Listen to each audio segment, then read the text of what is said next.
Bonjour, aujourd'hui je vais vous apprendre à serrer une culasse de tondeuse. Ici c'est une GGP V35, c'est une machine qui fait 3,5 chevaux. Voilà, et j'ai démonté le moteur, je suis en train de le refaire et là j'en suis à resserrer la culasse.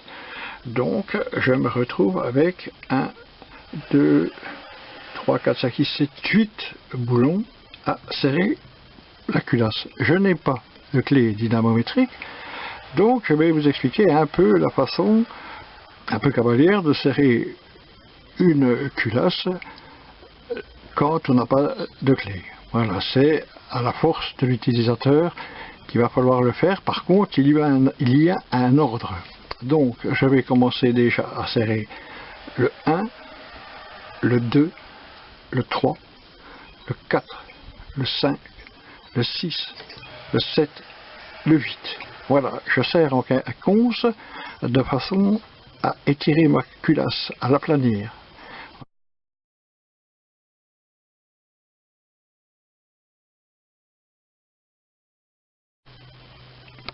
Alors lors du remontage des boulons, il faut bien faire attention. Il y en a, par exemple sur les briques Essoton, qui sont plus longs que les autres à cause ici du support, par exemple du carburateur. Ici c'est le support de l'accélérateur.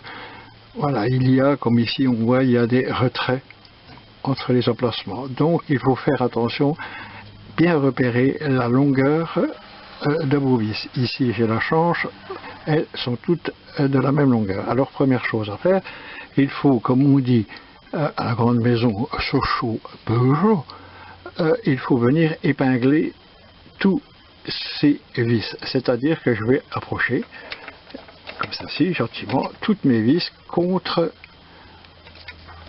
mes emplacements, contre la culasse. J'épingle. Alors voilà, avec une clé à pipe, ici c'est du 12, je préfère les 6 pans, il y a plus de grippe.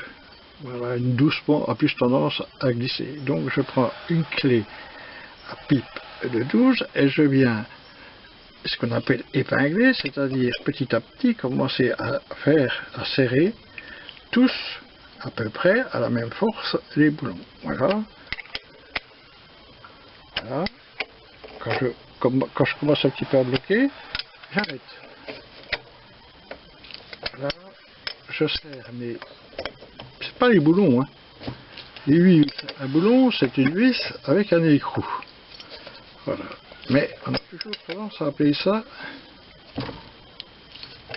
un boulon, alors que ce sont des vis. Voilà. J'ai serré, j'ai épinglé, c'est-à-dire que j'ai commencé à serrer ma culasse sur mes 8 vis. Alors une fois que j'ai épinglé mes boulons, c'est-à-dire que je suis venu tous les serrer plus ou moins, là la quinconce, c'est pas grave, je viens déjà tous les serrer contre la culasse, comme ceci, sans fermer, sans forcer, voilà. Après, je me munis d'une clé de 19 à pipe qui rentre dans ma clé de 12. Je préfère le 12 6 pans, ça a plus d'accroche. La 12 pans a tendance à glisser. Donc, je vais commencer à serrer à peu près à la même force en quinconce. Donc, je commence par le 1. Voilà. Je bloque pas déjà tout de suite. Je serre à un certain niveau, tous à la même force. Alors, 1. Le 2, le 3,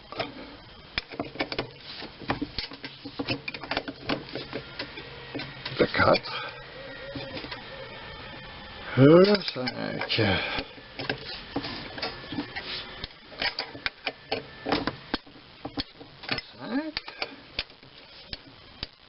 le 6,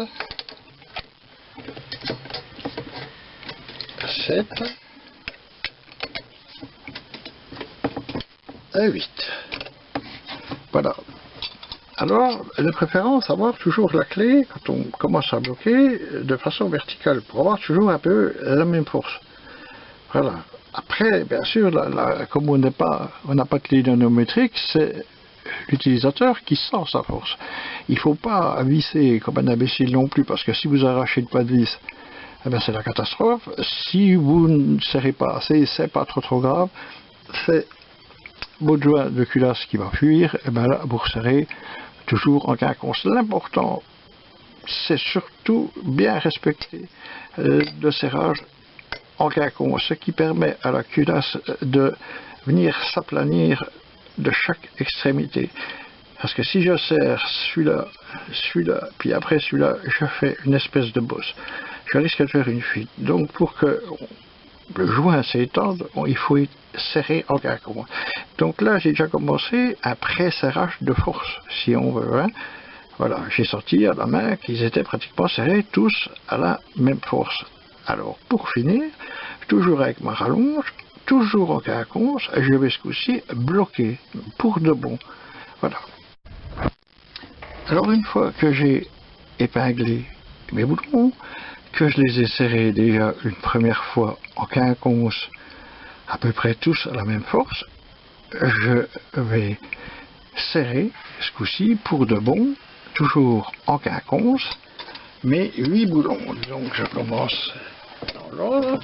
Donc le 1,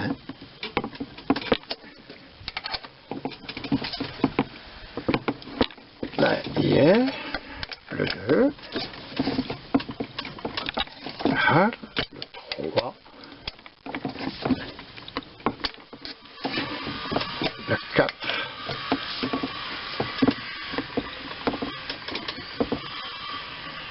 le 4 manquait, le 5,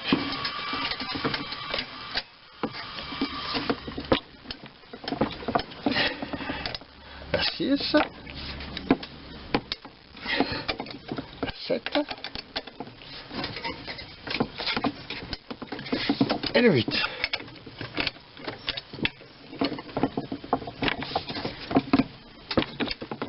Voilà.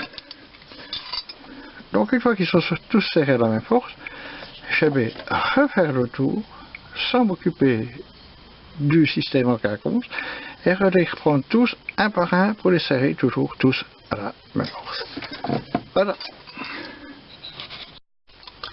Une fois qu'à mon avis je commence à être à peu près bien, je vais faire le tour ce coup-ci sans faire le quinconce. Je recommence par le dernier que j'ai serré, 8, et je vais faire mon tour là.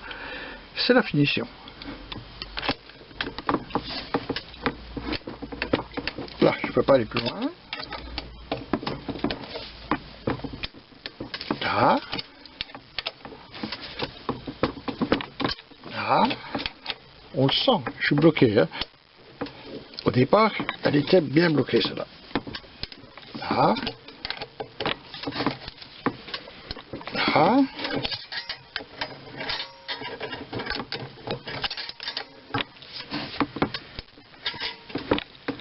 Là. Là. Là. Allez, un petit coup pour la route à celui-là. Voilà. Donc là, on peut considérer que l'autre culasse est serré. Je vous dis, là, j'ai pas arraché les pas de vis, tant mieux.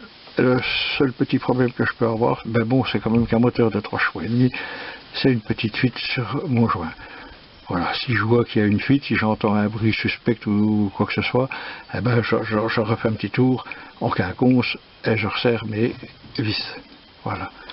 J'espère vous avoir convaincu. Les puristes vont hurler parce que généralement on prend une clé dynamométrique, mais comme tout le monde n'a pas ça sous la main, vous n'allez pas en acheter une fois dans votre vie, eh ben on serre une culasse comme ça. Pendant 40 ans, j'ai travaillé dans une commune, bien souvent, on a serré les culasses comme ça et ça n'a pas bougé. Je vous remercie.